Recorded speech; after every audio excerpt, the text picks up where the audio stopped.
Is a player averaging a near 30-point triple-double worthy of an MVP?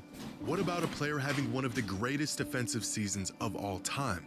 Or how about a player averaging 34 points who put up 40 All a of game them for going an entire crazy. month? Is he worthy of the award? Shea. Or what about a player who is having the most efficient 30-piece in the history of the NBA on his way to 65 wins? Now, the answer is pretty simple. All of these seasons are worthy of an MVP. But what if all of these seasons are happening at the same time? 4 players, 4 legitimate cases being Who do you made, guys think's gonna and win the only one MVP award. this season? Who should be the NBA's most valuable player Let me know this in the season? comment section below. Well, Let me that know in the depends chat on real who you quick. ask and what they value.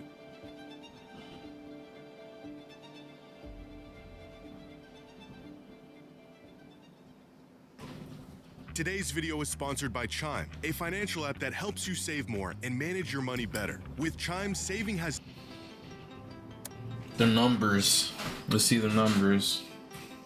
Winning the MVP usually means putting up numbers Wemby. that jump off the stat sheet. It's not the only thing that matters, but big It's crazy how eye-popping he's box able to scores move have like almost that. become a prerequisite for the MVP award. And right now there's 2 players who don't just stand out this season, they stand out amongst every season. If we just look at raw box score numbers, Jokic and Luka are gapping the entire league this season. Their numbers have gotten so absurd that they make Shea's 31, 4, and 7 look kind of normal. Add up their per-game points, rebounds, and assists, and Jokic and Luka are having 2 of the top 5 most productive seasons in modern NBA history. Jokic joining the 50 Club, an exclusive group that was previously only occupied by 2017 MVP Russell Westbrook, 2025 Jokic, and 2024 Luka. But if sheer numbers alone guaranteed a player an MVP, then Jokic would have won the award in 2025, and Luka would have won it in 2024. So would James Harden in 2019, Luka again in 2023, and LeBron in 2018. As box score numbers continue to climb across the NBA, so does the frequency of these historically significant seasons. In fact, 17 of the last 20 most productive seasons in modern NBA history have all came in just the last 8 years. Seasons like this, that were once not only warrant of an MVP, but were historic milestones, are now becoming an annual occasion for players like Jokic, Luka, and Giannis. And the more often we see these shockingly large numbers, the more the shock wears off.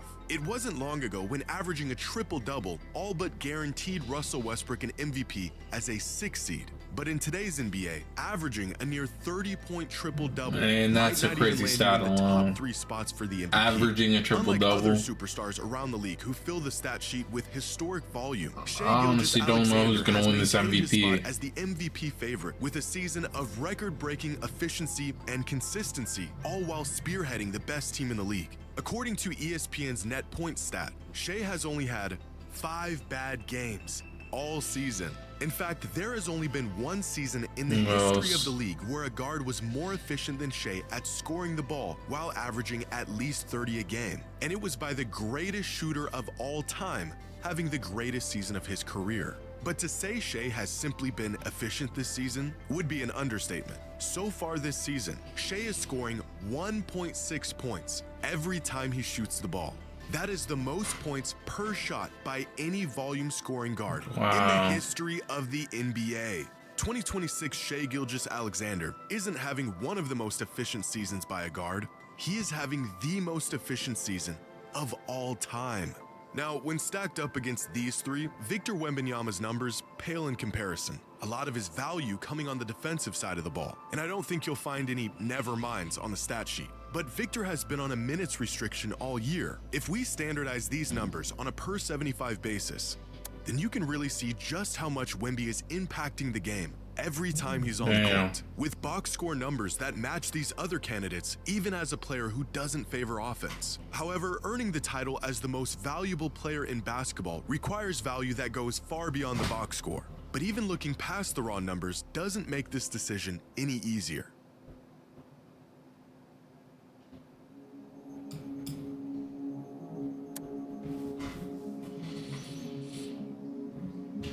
Who is the most valuable player this season? That depends on what you value. In terms of estimated plus minus, it is Shea, who not only has a lead on the rest of the league, he has the third highest single season EPM of any player this century, only trailing 2019 MVP James Harden and 2016 MVP Steph Curry. If we look at crafted plus minus, it's Nikola Jokic who reigns as the best player in the league this season, followed by Wemby and Shea. And if we look at daily plus minus, it is Jokic once again who tops the league with a sizable lead on everyone else. If these all-in-one advanced metrics told us everything, Nikola Jokic would be walking away this season with his 4th MVP. Fortunately for the rest of the field, the value a player provides for his team cannot be boiled down to one simple number. According to preseason odds, here are the projected number of wins each team was expected to finish with this season. Now, these projections can be off for a number of reasons. Teams dealing with injuries, unexpected leaps from young players, and of course the individual impact of an MVP level player. Coming into the season, the Denver Nuggets were projected to win 54 games. Right now, they are on pace for about 52. The Thunder were projected to finish with about 63 wins, a total they're on pace to surpass by 2 wins. The Lakers were projected to having win a great 47 season games, too, and they're currently but I on think pace for 53. the Spurs, But it is the Spurs they're going who have crazy completely right blown now. away expectations this season. Preseason odds had them winning 45 games this year. Wow, They are currently on 62 pace wins. for 62 17. wins, exceeding projections by 17 wins. If you're looking for who provides the most value, it might be the guy who's transformed the Spurs from playoff hopefuls into title contenders. But looking at the MVP from this angle assigns individual value to team success. And as we all know, despite the MVP being an individual award, more often than not, the perception of a player's value is heavily influenced by the success of their team. After all, if you are truly the most valuable player in basketball, you should be elevating your team to title contention. But rather than looking at team success, let's look at the individual impact these players have on their team. Dunks and Threes has a metric called estimated wins that takes the quality of play from any given player plus the minutes they've played throughout the season to get the estimated number of wins they've contributed to their team's total. Our 4 MVP candidates being the top 4 players in the league this season in estimated wins with 13.8, 14.6, 16, and 18. Nikola Jokic is solely responsible for a third of the Nuggets' wins, but it is Shai Gilgeous-Alexander who has contributed the most wins to his team this season. But arguably the most accurate way to assess a player's value is to measure how well their team performs when they're on the court versus when they're off the court. How much does a player's presence directly impact their team? Here are the top 30 players in the league this season and their team's net rating when they're off the court. From the Celtics, who are firing on all cylinders even without Jaylen Brown on the court this season, to the Jazz, who are on the verge of relegation without Lauri Markkanen on the court. And now here is the effect these stars have on their team when they're on the court.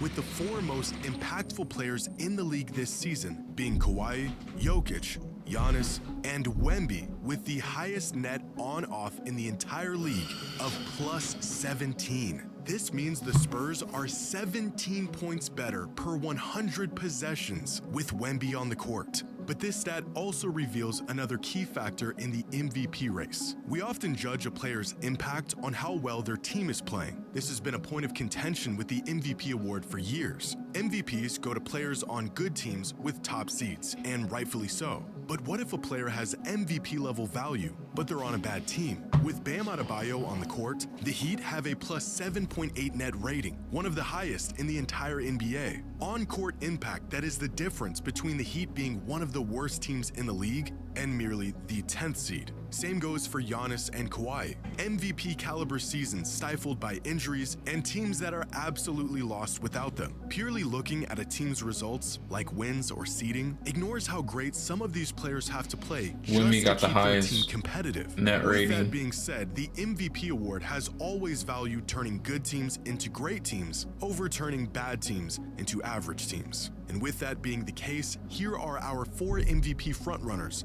and the impact they are having on their teams. If you're looking for a player who impacts the game more than anyone else while pushing their team into great territory, then that player is clearly Victor Wembanyama, who is head and shoulders above the rest of the league in terms of the impact his presence has on his team. Now, it's important to note that the on-off metric doesn't measure how well an individual player is playing, but rather how well a team is playing while that individual is on the court. So what if we look at this the other way around? What if we directly measure a player's individual impact and how that affects their team's success? This is ESPN Analytics net point stat, and it divides credit and blame to each player on the court for every play of the game to measure the impact of each individual player. The higher the total net points, the more that player has contributed to their team's wins throughout the course of a season. In fact, the metric is so indicative of a player's value that ESPN literally calls it their MVP stat.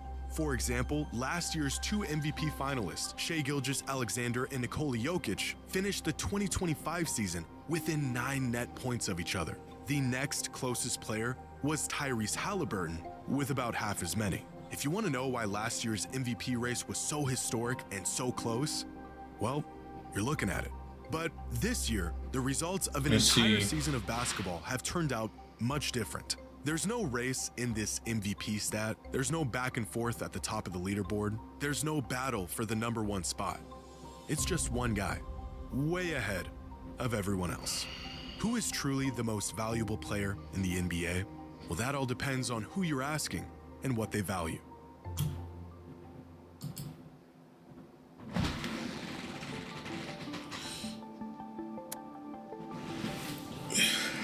With just a couple weeks left in the season, the MVP race has become so close that there is no clear consensus on who the actual most valuable player in the league is. One source will say it's Luka, another will say it's Wemby, and another will tell you it's Shai. According to Basketball Reference's MVP tracker, it is Nikola Jokic who has a firm grasp on the top spot with a 60% chance of winning the MVP. Ask the fans who they think should be the MVP, and you'll get a completely different answer. A couple weeks ago, NBA Central on Twitter asked fans who is the NBA's most valuable player, the options being Shai, Luka, Wemby, or Jaylen Brown. Within days, nearly 76,000 fans casted their votes, and running away with over 62% of all the votes as the clear winner was Luka Doncic. The result of a late season surge by Luka, averaging nearly 40 points a game for an entire month, and efforts that slingshotted him up to second place on the MVP ladder.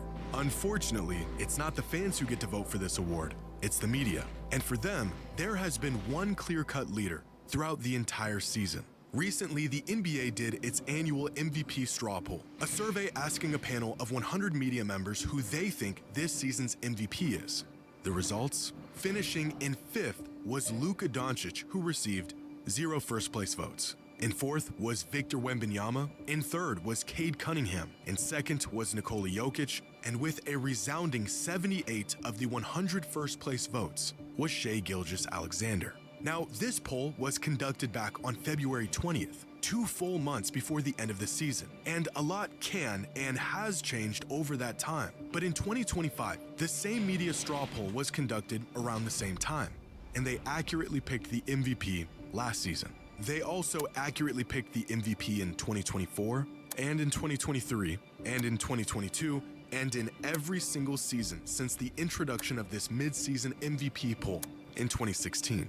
Over the course of the entire season, 9 different players have slid in and out of the MVP leaderboard, from Luka and Cade to Brunson and Jaylen Brown. But the first half of the season was all Nikola Jokic, dominating the number 1 spot for 10 consecutive weeks. It wasn't until an injury sidelined him for a month when Shai Gilgeous-Alexander snagged the top spot and held on to it in what some people described as a runaway victory.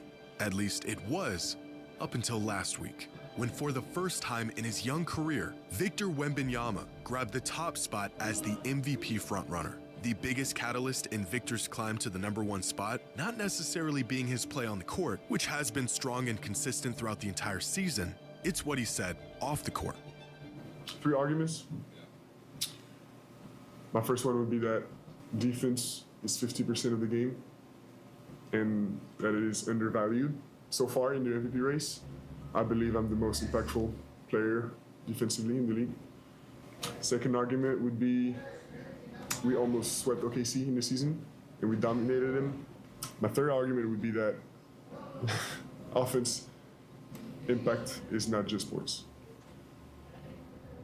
Immediately after this interview, Wemby's odds to win MVP shot up from plus 1900 to plus 225, pushing Luka into the third spot and turning this late season battle, at least on paper, into a two-man race. If the MVP strictly went to the best player on the best team, then for the same reason he won it last season, Shai Gilgeous-Alexander would be crowned as the league's most valuable player. If the award went to the player who has the largest impact on his team, then Victor Wembanyama would become the youngest MVP in the history of the league. If the award was for the most dominant player in the league, Nikola Jokic would be a 4-time MVP by the end of the season. And if the fans had a say in it, Luka Doncic would be walking away as the league's most valuable player. With 2 weeks left in the season, the MVP race has grown closer than it's ever been. And with 4 players who all have a legitimate case for the award, only one can earn the title as Who the y'all got NBA's as most MVP, valuable player. y'all?